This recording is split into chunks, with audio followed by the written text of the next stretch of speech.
Did you ever actually think I'd end up working here?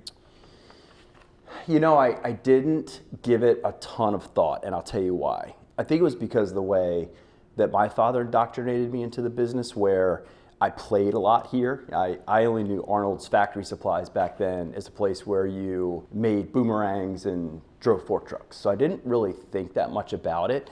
I didn't have any preconceived notions. I wanted you to understand it and have access to it, but I didn't want to go so far as to sell it to you or make you do it. It was very clear early too that your oldest sister was going to be a veterinarian. She chose that path very early. So as related to you and your younger sister, I was very intentional about having it be around, letting you see it, sharing it with you, but at no point imposing it on you.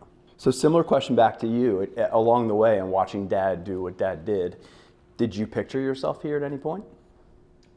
I would say not really. I think for me growing up, it was always just kind of like something that Dad did all day, every day. It wasn't really something that I fully understood or knew or even really pictured myself. When I started to get into college, that's kind of when I started to understand the business more and could start to picture myself actually working here in the future.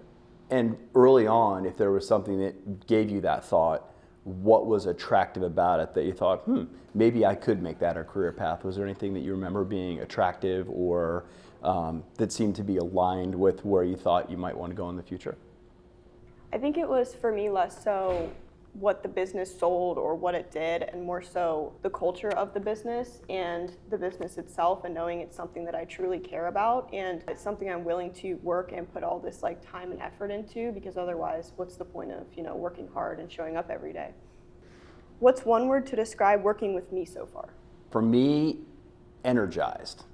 Energized. My favorite thing to do is coach and teach. And I would say of all of the traits that you have that really work is you're very coachable. So the idea that I could take, my 40 plus years of experience here and start to, whittle that down and give it to you in bite-sized morsels and coach you through the different processes, whether that be sales or subject matter expertise, has a really energizing effect for me. And back to you, what one word would you describe working with Dad? I would say rewarding, because I've gotten to get into the business and everything, but I've also gotten to spend a lot more time with you, I think, over the past couple months than I probably would have if I didn't work here. And so it's just like a unique thing to be able to go into work and see your dad every day, or spend time and drive together, and just everything that you would normally do alone or with somebody who you just met, I get to do with my dad, which is pretty cool.